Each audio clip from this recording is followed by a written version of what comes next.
In this video, we're going to talk about what we call inflection points. This is related to some information that we talked about previously in this course, and basically we want to do a review of that information. It says if the graph of f is concave up, then f prime is blank and f double prime is blank, right?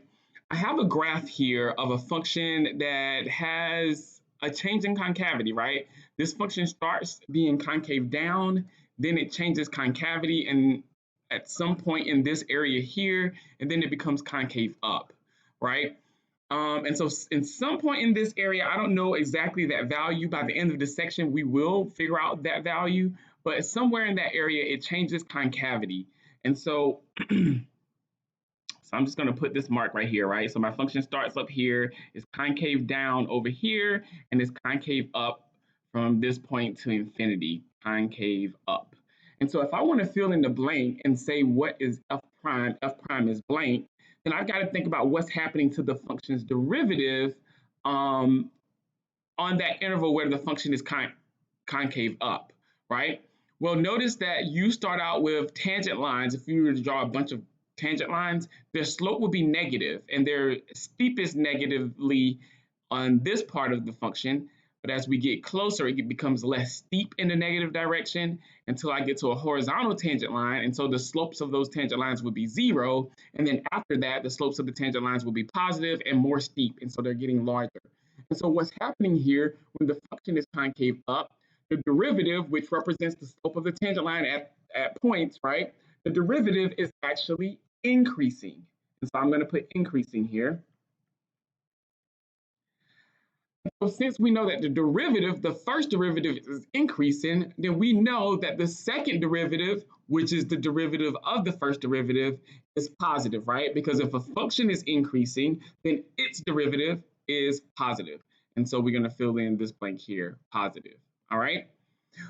If the graph of f is concave down, then f prime is, well, on this interval, we said that our function was concave down. Notice that if I draw tangent lines, a bunch of tangent lines, they'll all be positive and steep down here. And as they get closer and closer to that, where I have this horizontal tangent line here, my function gets less steep. It's increasing less. And then I get to a horizontal tangent line, and then I have negative slopes of tangent lines. And so my derivative, which represents those slopes of those tangent lines, when this function is concave down, is over an interval. Then my first derivative is decreasing. And when a function is decreasing, its derivative is negative. And so here I see that my second derivative, all on this interval, is negative until I get to where I think it changes concavity from concave up to concave down. And then my second derivative becomes positive because it's concave up. And so that information helps us to find what this point right here is going to be, right? When f double prime changes signs, right? So if I think this happens at x equals 4, for instance, I can do a number line and I can put my function f on here.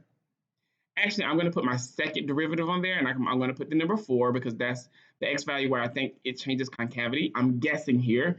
But the second derivative, since it's concave down, your second derivative is negative on this interval. And when it's concave up, it's positive.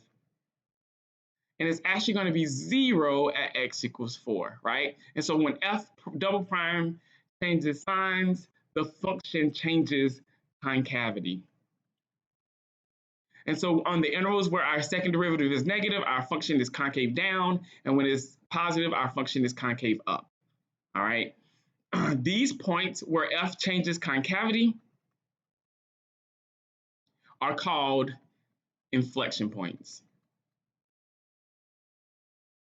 All right, so where your function changes from concave up to concave down or vice versa, we're going to call those points inflection points. And it's when your second derivative changes signs. And so what we're going to do is we're going to determine how we can find the second derivative, right? The inflection points. It says, suppose f double prime is defined on both sides of a point P. All right, x equals P is your input value. All right, if f double prime is 0 or undefined at P, this is the same stuff that we use when we were looking at critical points. The difference here is we're talking about the zeros of the second derivative, or what values make the second derivative zero are undefined. Critical points are with the first derivative, inflection points are with the second derivative. If p, the x value or the input value p, causes your second derivative to be zero or undefined, then p is a candidate or a possible inflection point. All right. So we said that critical points would always be the points that make your derivative, your first derivative zero or undefined, right? Well, with inflection points, it has to be a point where the concavity changes, right? And so there are some critical inflection points, excuse me, where your second derivative does not change signs, all right? And those would not be considered inflection points. And so whereas when we found critical points, we could stop at making the derivative equal to zero, setting the derivative equal to zero, and solving for that variable, your input variable. With inflection points, your derivative has to change signs there. All right, it's almost identical to stating that something is a local max or a local min, but in the case of the second derivative. And so I wanted to show you a couple of graphs where there may be an inflection point, or there may not be an inflection point. For instance, this function here, the function is this curvy function. All right, I'm not tracing this very well. And then I have another function here, which is a curvy function. All right, these points here that I'm putting in these red points here, these are inflection points, right? Because my second derivative is going to equal zero at these points, and because my graph doesn't have a concavity at that point, all right, it's almost like there's a straight line segment there at that point. And so there's no curvature. It's not neither concave up nor concave down at that point, which makes it an inflection point. Versus here, our second derivative equals zero, but it doesn't change concavity. It's concave up to the left of that point, and it remains concave up to the right of that point. And so this one has no inflection points. A graph that may look like this or may look like this does have an inflection point. And so just by setting the second derivative equal to zero and solving for x, that is not enough to show that you do have an inflection point. You must go the next step to show that your second derivative changes signs. And so to test whether it is an inflection point, I didn't finish that there. To test whether it is an inflection point, check whether f double prime changes signs. So this is almost like the first derivative test that told us whether we have a local max or a local min, but we're just going to do it for the second derivative. And it doesn't matter whether it changes from negative to positive or from positive to negative. As long as the second derivative changes signs at that possible inflection point, then we'll say that it is an inflection point. And so let's look at some examples where we're given different graphs and try to find out where the inflection points are. On the graph, indicate the approximate locales of all inflection points. How many inflection points are there? All right, and so here, this is our function f. So when we're looking at a graph of f, we need to look at where that function changes concavity. And so it looks like it changes concavity somewhere here, and it changes concavity somewhere here. So there are two inflection points, and I'm going to abbreviate that with IPs. Let's go to this next graph. It says indicate on the graph of the derivative, which is given by f prime. I guess I should put this in commas. The points that are inflection points of the function f.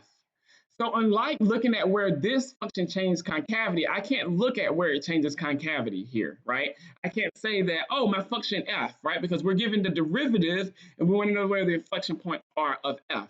So I can't do this point. It looks like one's right there, looks like one right there, and right there. I can't do that because we're given the graph of the derivative. Well, we reviewed some stuff here.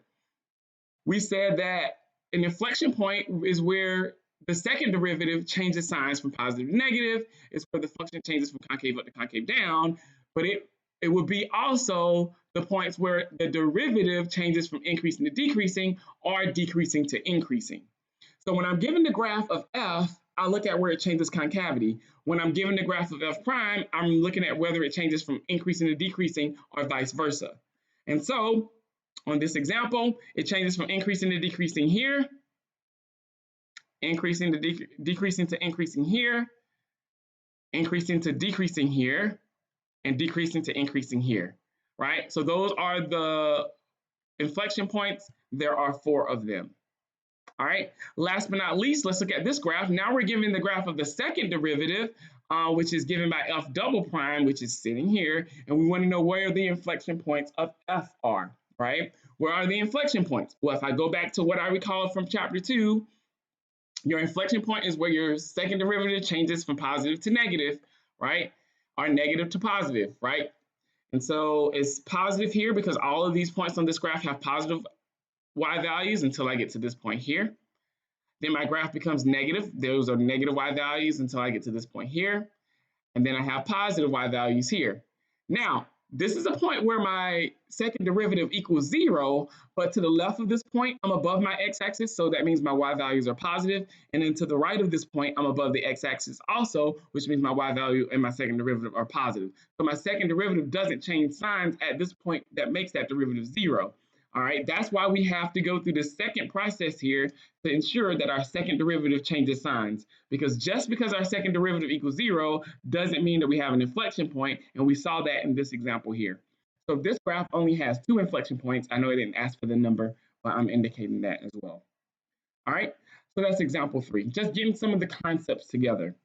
All right, now let's actually go through the process of finding the inflection points to a graph.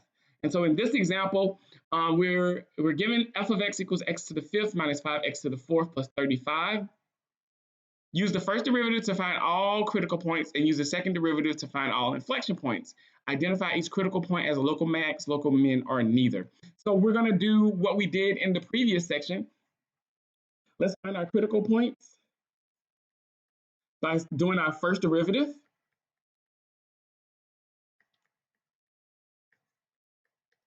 And we set our first derivative equal to 0 and solve for x, and that's going to give us our critical points, right? Critical points are where your first derivative equals 0 or is undefined. To solve this polynomial equation, we factor. The greatest common factor between 5 and 20 is 5, and both of these have an x. We take the smallest power, so it's 5x cubed. I get x left over when I factor that out of that first term, and I get a 4 out of that second term. I have a product of 2 things. For me to solve this equation, I can set both of those equal to 0, and it'll give me all of my solutions. I divide both sides by 5. I get x cubed equals 0. In order to undo this third power, we have to do the cube root. Now, the cube root is an odd root, right? I don't need to put a plus or minus here because you can take the cube root and get a positive or a negative result. And so you don't need a plus or minus here, all right? And this equal to 0 as well, so 0 is always neutral.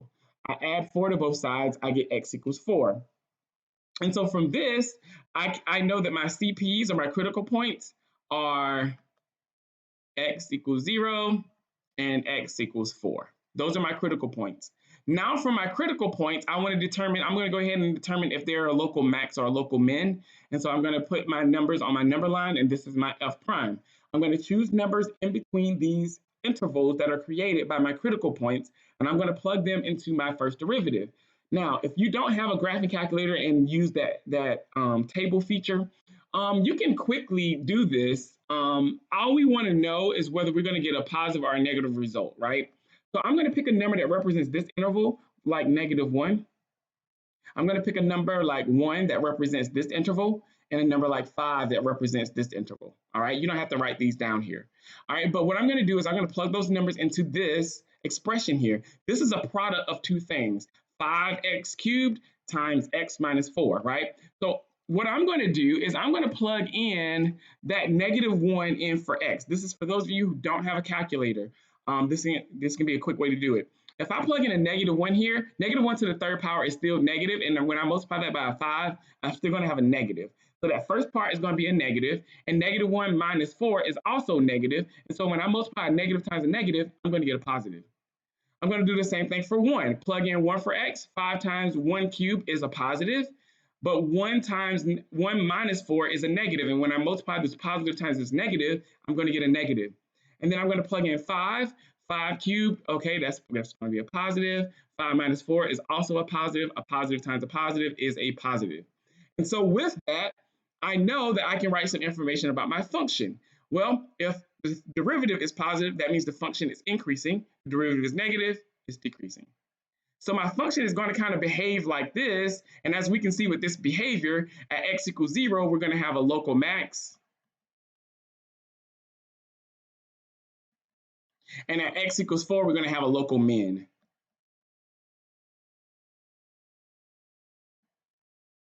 In order to find the maximum value, right, the maximum value, we plug in 0 into the actual function, right? So if I plug in 0 into my function, I go back to my original function. If I want to know what the highest point on that graph is, well, I take where my local max occurs, which is at x equals 0, and I plug it into my original function. So I'm going to plug in a 0 here, plug in 0 here, and I get 35. So f of 0 equals 35. This is my maximum value, all right?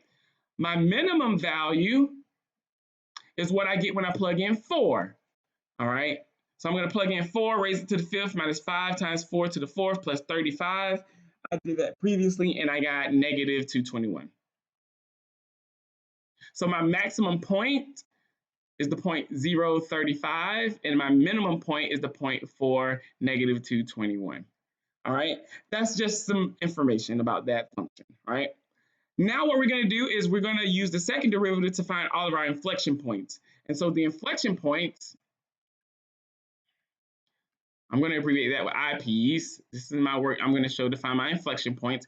I need to find the second derivative because I need to find out where that equals 0 and change its signs. I'm going to go back to this first derivative here. I'm going to go to it written in this form. If you were to try to go back and use this one, you would have to use the product rule to find that derivative. It'll work, but this is quicker to take the derivative of. So I take the derivative of 5x to the 4th, that's 20x cubed. And the derivative of 20x cubed is 60x squared, right? We set that equal to 0 and solve for x.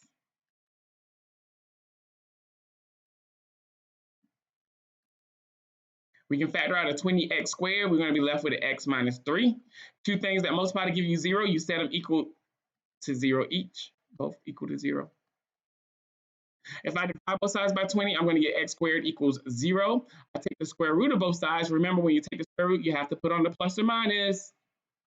You get plus or minus 0. Of course, 0 is neutral, so we're going to have x equals 0. Here I have x equals 3. These are not my inflection points. Notice here, we were able to immediately say that since my derivative was 0 here and here, but if I plug those values in, then those are critical points, right?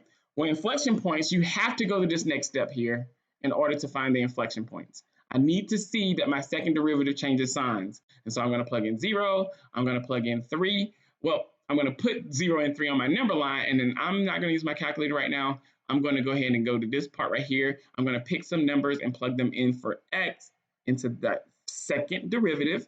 All right, again, we're plugging this into our second derivative, so don't go back to the first derivative or the function just yet. I'm going to pick a number like -1 to represent this interval, a number like 1 to represent that interval, and a number like 4 to represent that interval. When I put anything into this first term, since it's squared, it's always going to be positive. So it's going to be a positive, but when I plug in a -1 here, positive times a negative is a negative. Plug in 1, I'm going to get positive. 20 times 1 squared is positive. 1 minus 3 is a negative. So that's a negative. And so then I plug in 4. 4 times 20 times 4 squared is positive. 4 plus 4 minus 3 is a positive also. So that's a positive. And so what I have here is that my function f is concave down here. All right. Concave down on that interval since the second derivative is negative, and then it's concave up. So it only changes concavity. It's only inflection point when it changes concavity. That means my inflection point is at x equals 3. There is no inflection point at x equals 0 because it doesn't change concavity. And it'll look like, for those of you who are wondering, a situation like this. It's usually a widened kind of tangent line situation when that happens.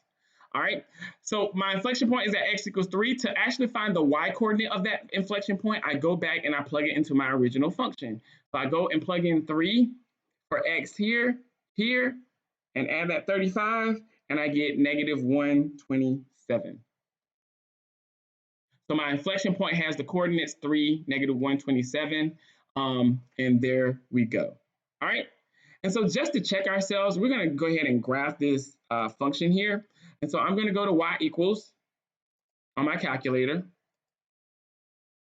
I'm going to enter my function, which is x to the fifth minus 5x raised to the fourth plus 35. And so since we know that our maximum value is at 35 and our minimum value is at negative 121, and we have x equals 0, x equals 4, and x equals 3 that are important points that gave us those values. So what I'm going to do is when I do my window, I'm going to go from like negative 2 to 5.